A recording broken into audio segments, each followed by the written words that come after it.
You are listening to Alex Nanlohi Podcast, to know the Lord and to make Him known. Baik Bapak Ibu, Saudara yang dikasihi Tuhan, mari sebelum kita membaca merenungkan firman Tuhan, kita berdoa.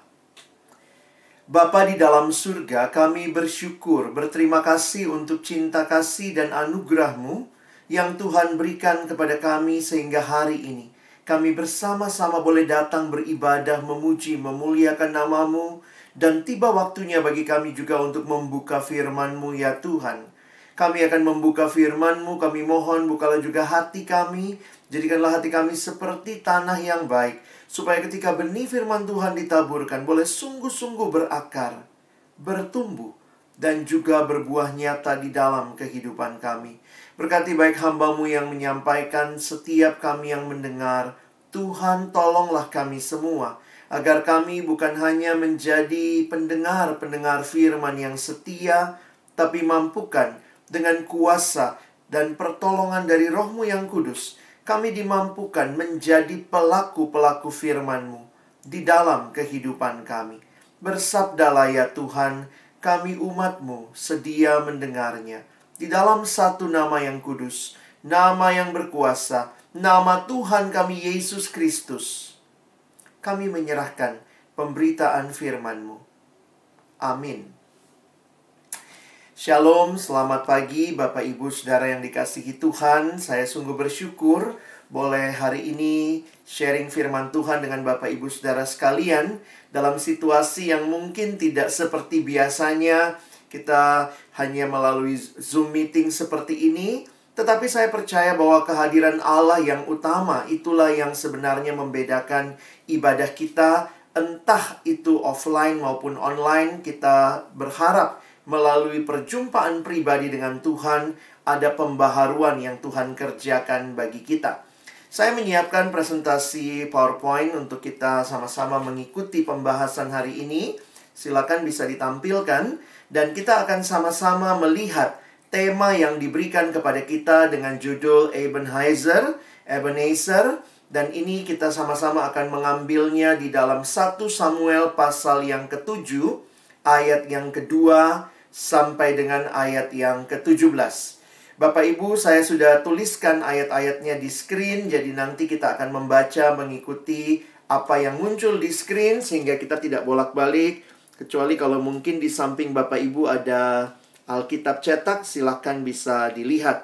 Nah, saya akan membacakan ayat yang kedua sampai ayat yang ke-17 sambil Bapak Ibu bisa melihat di screen yang muncul. Sejak saat tabut itu tinggal di Kiryat Yearim, berlalulah waktu yang cukup lama, yakni 20 tahun, dan seluruh kaum Israel mengeluh kepada Tuhan. Lalu berkatalah Samuel kepada seluruh kaum Israel demikian, "Jika kamu berbalik kepada Tuhan dengan segenap hati, maka jauhkanlah para allah asing dan para Asitoret dari tengah-tengahmu dan tujukan hatimu kepada Tuhan dan beribadahlah hanya kepadanya, maka Ia akan melepaskan kamu dari tangan orang Filistin." Kemudian orang-orang Israel menjauhkan para Baal dan para Asitoret dan beribadah hanya kepada Tuhan. Lalu berkatalah Samuel, "Kumpulkanlah segenap orang Israel ke Mizpah, maka aku akan berdoa untuk kamu kepada Tuhan."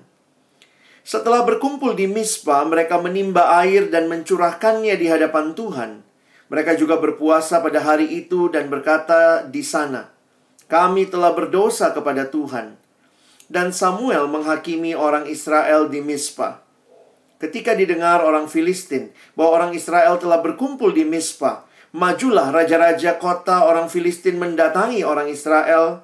Serta didengar orang Israel demikian, maka ketakutanlah mereka terhadap orang Filistin.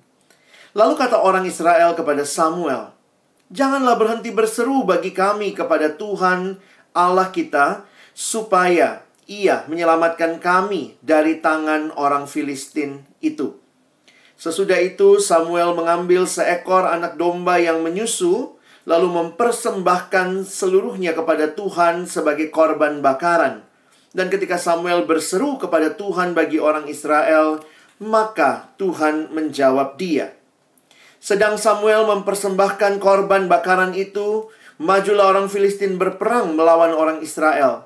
Tetapi pada hari itu Tuhan mengguntur dengan bunyi yang hebat ke atas orang Filistin dan mengacaukan mereka, sehingga mereka terpukul kalah oleh orang Israel. Keluarlah orang-orang Israel dari Mispa, mengejar orang Filistin itu dan memukul mereka kalah sampai hilir Bet-Kar. Kemudian Samuel mengambil sebuah batu dan mendirikannya antara Mispa dan Yesana. Ia menamainya Ebenhazer. Katanya, sampai di sini Tuhan menolong kita. Demikianlah orang Filistin itu ditundukkan dan tidak lagi memasuki daerah Israel. Tangan Tuhan melawan orang Filistin seumur hidup Samuel. Dan kota-kota yang diambil orang Filistin daripada Israel kembali pula kepada Israel. Mulai dari Ekron sampai Gad, dan orang Israel merebut daerah sekitarnya dari tangan orang Filistin.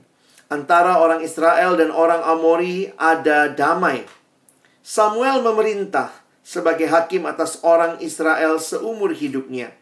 Dari tahun ke tahun, ia berkeliling ke Betel, Gilgal, dan Mispa, lalu memerintah atas orang Israel di segala tempat itu. Lalu ia kembali ke Rama, sebab di sanalah rumahnya, dan di sanalah ia memerintah atas orang Israel, dan di sana ia mendirikan mezbah bagi Tuhan.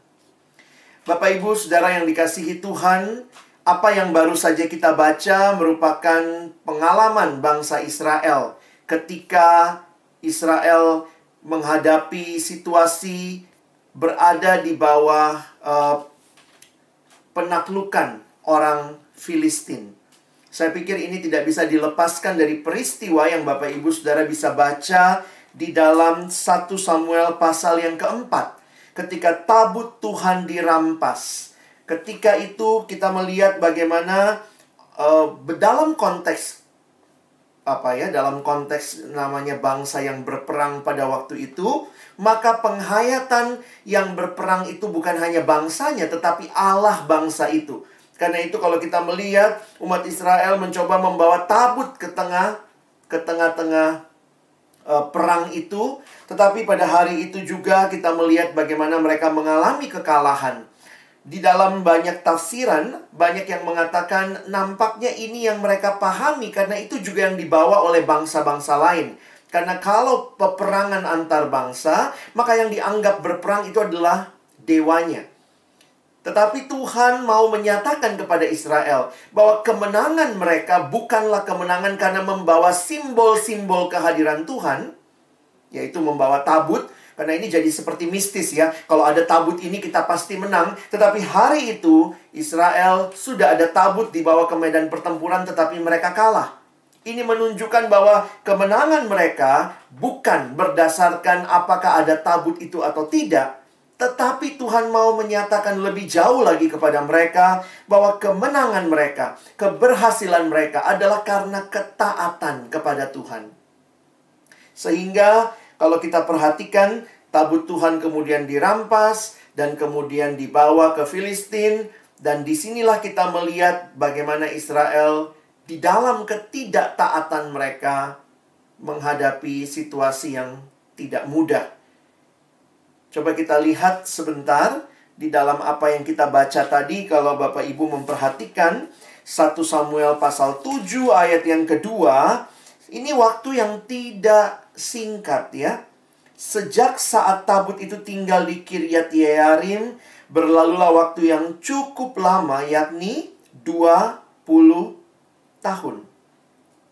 Dan perhatikan ada kalimat, dan seluruh kaum Israel mengeluh kepada Tuhan.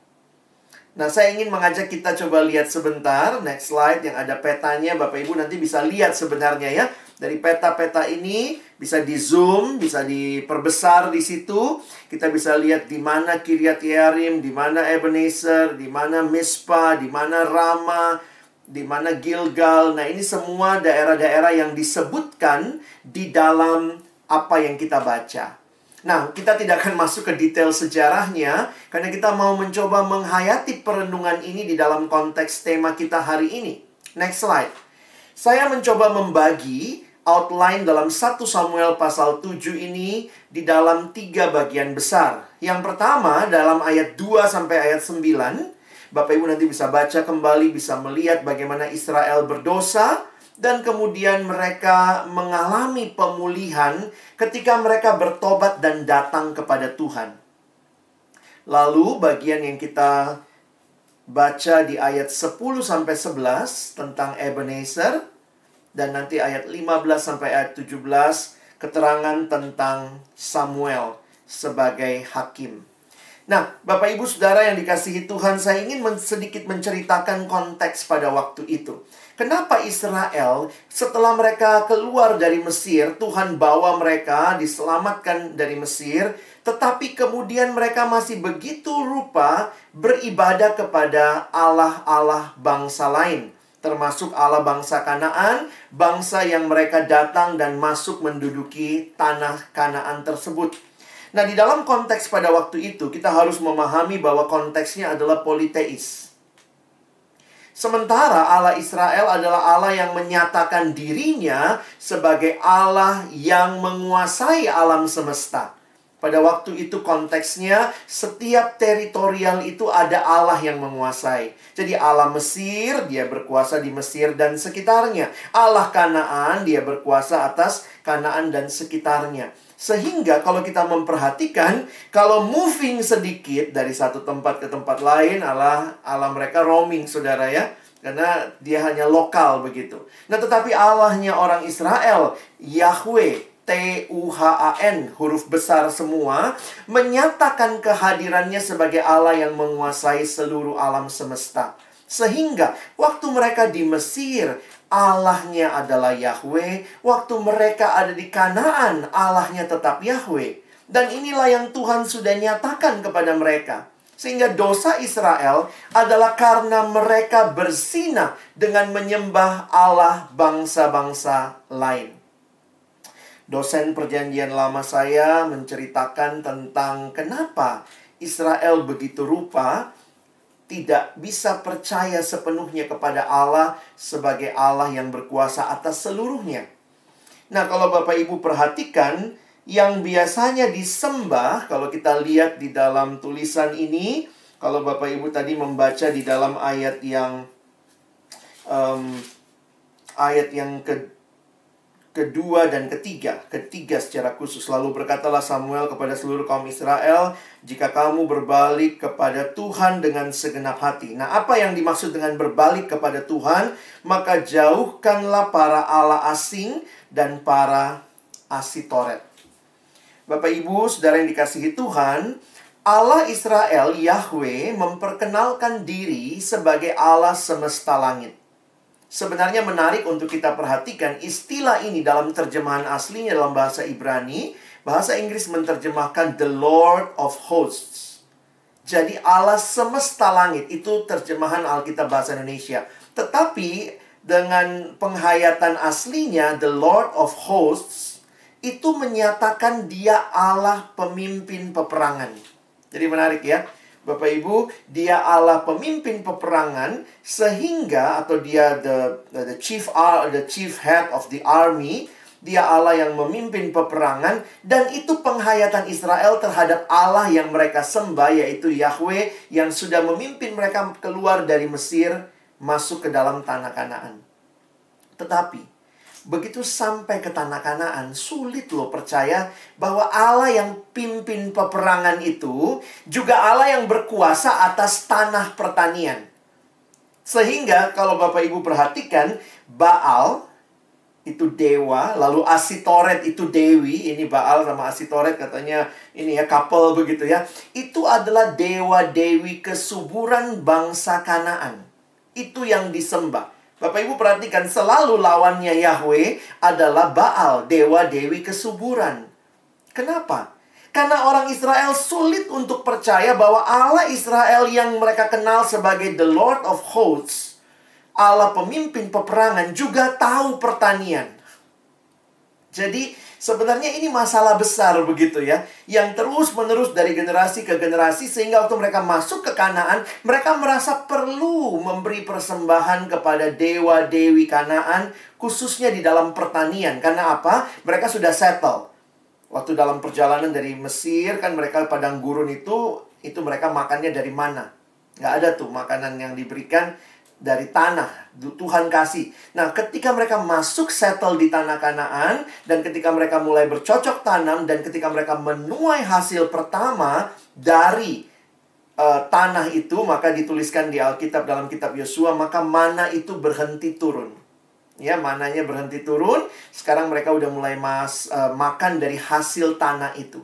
Dan kemudian inilah yang terus terjadi. Mereka merasa ini tanah Kanaan, Allah Kanaan. Nah, lihat nih, dewa-dewi yang disembah, Baal, Asitoret. Nah, ini yang harus mereka pleasing, yang harus mereka puaskan. Kenapa? Karena Allah Israel cuma jago perang. Kira-kira seperti itu. Nah, jadi kalau kita perhatikan, keberhasilan yang dikatakan oleh Samuel, keberhasilan melawan orang Filistin sekalipun, ini bukan sekadar masalah strategi perang. Ini bukan sekadar masalah mereka bisa mengatur army dengan baik, tetapi ini masalah ketaatan. Sehingga kalau kita perhatikan, di dalam situasi ini setelah 20 tahun dalam keluhan, mereka kemudian sadar bahwa mereka sudah berdosa. Dan kemudian kita melihat bagaimana Samuel memanggil mereka berkumpul di Mizpah, dan Samuel berdoa bagi mereka kepada Tuhan. Nah, jadi itu sedikit konteks untuk menghayati ayat berikutnya 10-11, di mana waktu Samuel mempersembahkan korban bakaran itu, lalu Filistin ini maju. Jadi Bapak Ibu bisa bayangkan Filistin yang merasa mereka sudah menang perang, Allah Israel bahkan tabutnya pun lagi disandera sama mereka. Tapi kemudian Tuhan memberikan kemenangan hari itu, dan lihat, orang Filistin tidak lagi berani masuk daerah Israel selama masa hidupnya Samuel. Apa yang menarik? Ketika setelah semua ini terjadi, ini ayat yang penting untuk kita perhatikan, ayat 12. Kemudian Samuel mengambil sebuah batu dan mendirikannya antara Mizpah dan Yesana. Ia menamainya Ebenezer. Dalam terjemahan literal, Ebenezer berarti batu penolong, stone of help. Tapi kemudian perhatikan bagaimana Samuel memaknai batu penolong Ebenezer itu. Katanya ditulis di situ, sampai di sini Tuhan menolong kita. Nah, Bapak Ibu yang dikasihi Tuhan, saya mau masuk kepada slide saya bagian terakhir. Next. Saya melihat ada beberapa poin penting yang bisa kita pelajari di dalam hal ini. Next slide. Bapak Ibu bisa melihat, yang pertama adalah Tuhan memberikan kesempatan kepada Israel untuk pembaharuan. Jadi salah satu hal yang saya coba hayati dalam bagian ini, satu-satu Pak ya, kita bahas satu-satu dulu. Jadi Tuhan memberikan kesempatan kepada Israel untuk pembaharuan. Dan saya pikir sebagaimana Israel yang terus dibaharui Tuhan, demikian juga saudara dan saya secara khusus sekolah metodis terus mengalami pembaharuan dari Tuhan. Nah, yang kedua, next slide. Pembaharuan itu menuntut pertobatan yang sungguh-sungguh. Bapak Ibu, sebenarnya waktu saya pelajari ini, saya cukup terusik begitu ya. Ebenezer itu kaitan utamanya bukan dengan ucapan syukur, tapi kaitan utamanya dengan pertobatan yang sungguh-sungguh. Jadi ketika Samuel mengatakan sampai di sini Tuhan telah menolong kita, lihat peristiwa sebelumnya, itu bicara pertobatan yang sungguh-sungguh. Saya juga jadi berpikir begitu ya, waktu persiapan gitu ya. Tentulah ya, termasuk saya manusia berdosa, Bapak Ibu manusia berdosa. Lalu kemudian sekolah sebagai institusi pun ada dalam dunia yang sudah jatuh dalam dosa. Mungkin ada kegagalan-kegagalan pribadi, kegagalan-kegagalan komunal kegagalan-kegagalan institusi yang kita sudah lewati bersama. Nah, hari ini waktu kita membuka tahun ajaran yang baru dengan berkata Ebenezer, kiranya kita sungguh-sungguh bertobat atas hal-hal yang terjadi di masa lampau. Mungkin kita tidak mengajar dengan persiapan yang baik buat anak-anak yang Tuhan percayakan buat kita. Waktu kita berkata hari ini Ebenezer, wow, kita masuk semester baru, memang ini new normal, kita harus belajarnya online dan seterusnya. Tapi juga mari kita ingat, ketika bicara Ebenezer, apakah ada pertobatan yang sungguh-sungguh? Sehingga Ebenezer tidak membuat kita tinggal dalam suasana dan situasi hidup yang lama. Hidup yang mungkin sedang mengandalkan Allah-Allah yang lain. Hidup yang justru bukan menyembah Tuhan sungguh-sungguh, yang mungkin dibuktikan dengan hidup yang juga tidak sungguh-sungguh. Saya pikir ketika orang sibuk dengan yang bukan Allah atau berhala atau Allah yang lain, itu nyata dalam sikap hidupnya. Mungkin kita jadi cuek, jadi nggak pedulian, jadi tidak hidup benar-benar bagi Tuhan dan sesama. Kita hidupnya mungkin bagi diri kita, bagi kenikmatan kita, yang penting apa yang saya dapat. Nah, bayangkan itu ya, kalau gurunya seperti itu, muridnya juga seperti itu, mungkin pengurus yayasan juga seperti itu. Yang penting apa yang saya dapat, semua bicara apa yang saya dapat, apa yang saya mau, apa yang saya. Dan kita kehilangan visi Allah untuk apa yang sebenarnya Tuhan mau melalui kehadiran sekolah kita. Apakah ini adalah cara Tuhan membawa pembaharuan juga di tengah-tengah masyarakat melalui pendidikan Kristiani yang berkualitas? Dan karena itu waktu hari ini kita bicara Ebenezer, kita bicara tentang adakah hal-hal yang teman-teman, Bapak, Ibu, Saudara, kita sebagai pribadi, sebagai komunitas guru-guru, mungkin guru SMP, guru TK, guru SMA, ataupun juga kita sebagai institusi harus benar-benar berkata, Tuhan, kalau sampai hari ini Engkau menolong saya, maka saya akan berubah karena Engkau sungguh-sungguh sudah mengubahkan hidupku.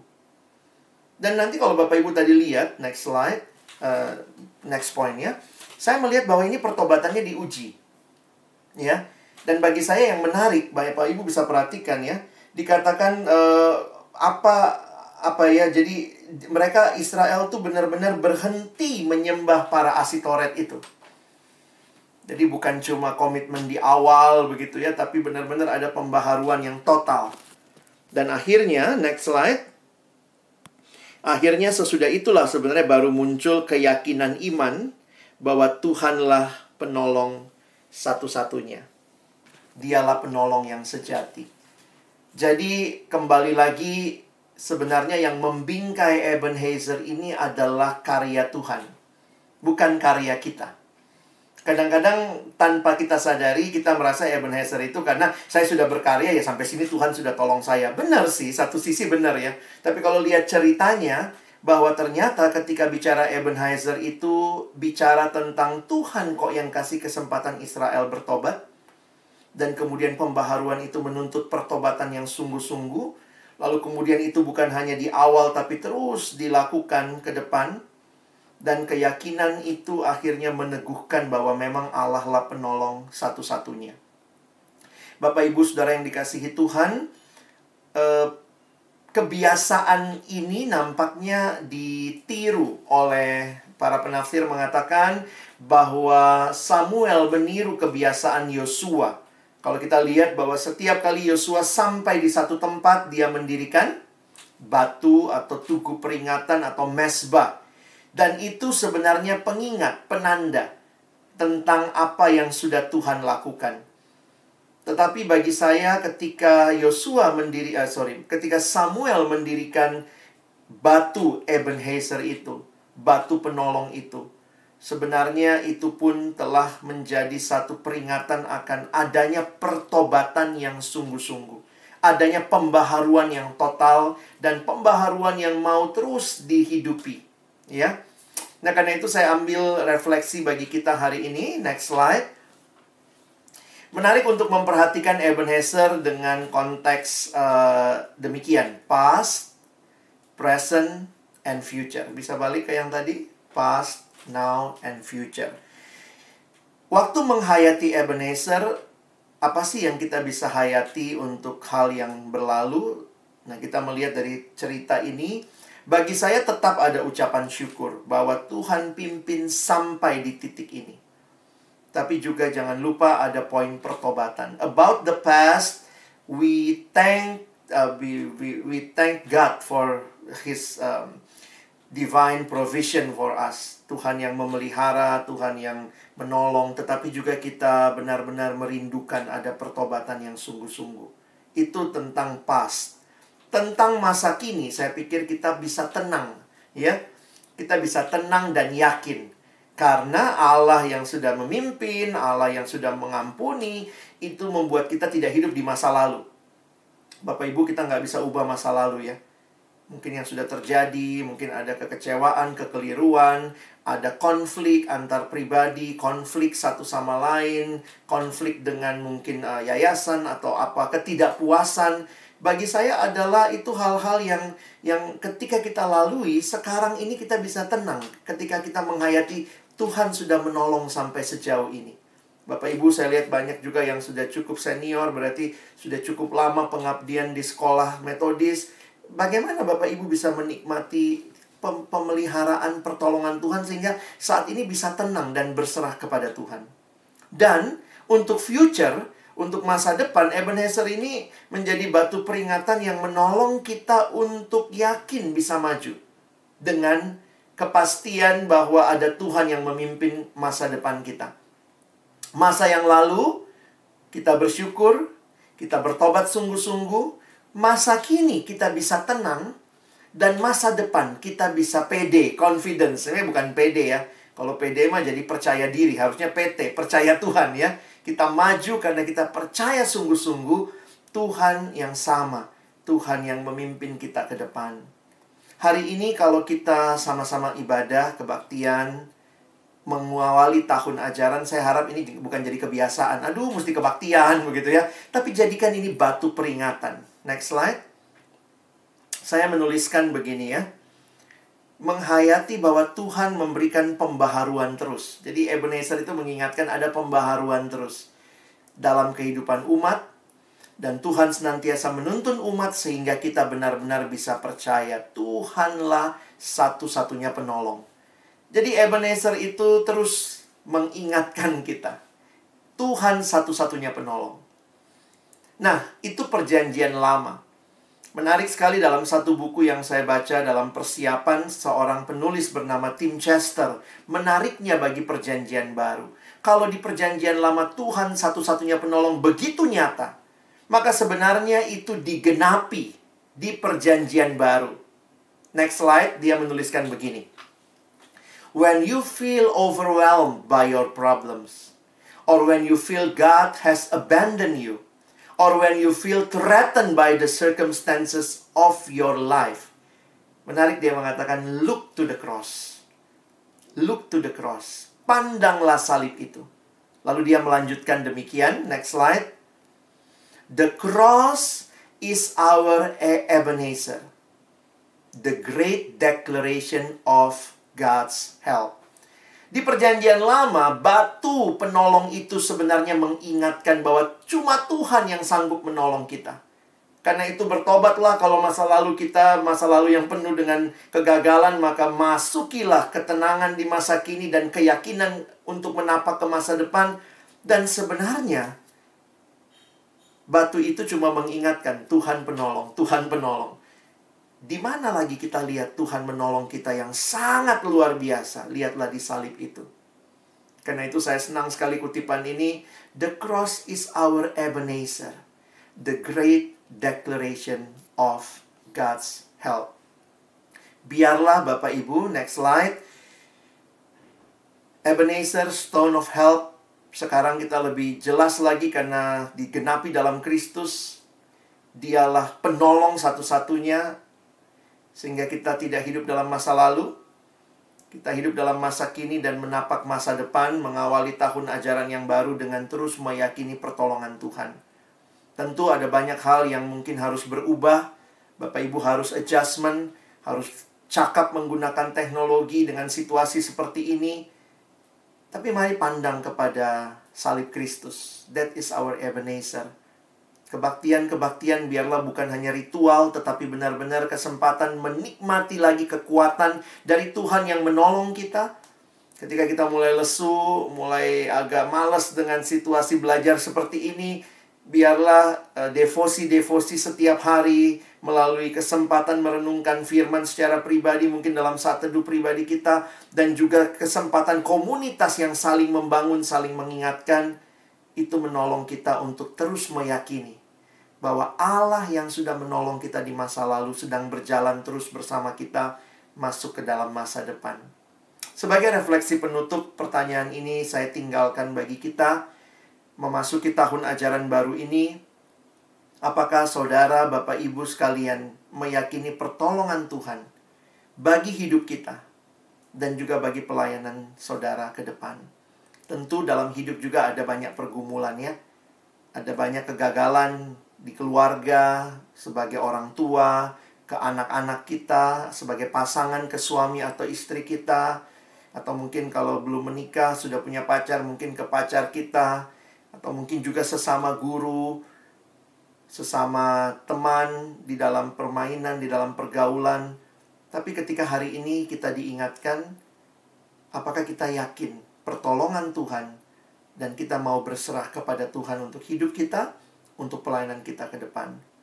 Kiranya Tuhan menolong kita sebagaimana Ebenezer, Dia batu penolong, sebagaimana salibnya telah menyatakan Dia memberikan segalanya bagi Bapak, Ibu, Saudara, dan saya.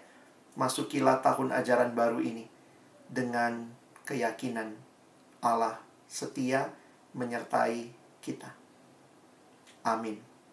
Mari kita berdoa. Bapa Surgawi, terima kasih buat kebenaran firman-Mu, mengingatkan kami bahwa Engkaulah satu-satunya penolong. Bukan batu itu penolong kami, bukan simbol-simbol itu penolong kami, tapi Engkaulah sendiri. Tetapi simbol-simbol itu menandai perjalanan kami, mengingatkan kami waktu kami melihatnya, bahwa sungguh Tuhan, Engkau hadir. Engkau tidak meninggalkan kami. Dan terima kasih untuk karya-Mu yang genap di dalam Kristus. Waktu kami melihat, memandang kepada salib-Mu, benar Tuhan, pertolongan kami hanya dari-Mu. Dan karena itu kami mau memasuki tahun ajaran baru. Tuhan, kami tidak tahu sampai berapa lama situasi belajar seperti ini. Kadang-kadang kami lesu, lemas. Kami tidak tahu harus berbuat apa. Kami kehilangan kreativitas. Kami jadi bosan juga Tuhan, menatap screen cukup lama. Sangat melelahkan. Mungkin juga kami tidak tahu pergumulan keluarga yang Tuhan izinkan kami alami ke depan. Mungkin pergumulan kesehatan, pergumulan ekonomi, mungkin juga pergumulan membesarkan anak-anak kami. Kami juga tidak tahu apa yang menjadi pergumulan dalam yayasan tahun-tahun ke depan. Kami tidak tahu apa yang menjadi pergumulan para Bapak Ibu guru yang terdalam, yang mungkin juga terus menjadi pergumulan yang sulit diungkapkan tapi nyata. Tetapi ketika semua itu terjadi, kami diingatkan ada Tuhan yang menolong dan ingatkan kami terus untuk datang kepadamu, berserah kepadamu. Termasuk ketika ada anak-anak murid kami yang mungkin ketika kami tidak bertemu, tetapi ada pergumulan mereka yang juga mereka sampaikan, biarlah kami membawa mereka juga memandang kepada Yesus, satu-satunya penolong yang sejati. Terima kasih Tuhan, pakai kami, pakai komunitas kami, pakai sekolah kami, untuk mengabarkan kebenaran kasih Kristus, penolong yang sejati yang hadir. Dan itulah Ebenezer kami. Bersyukur buat ibadah ini. Terima kasih buat firman-Mu. Tolong kami bukan cuma jadi pendengar, tapi jadi pelaku-pelaku firman. Dalam nama Yesus kami berdoa. Amin.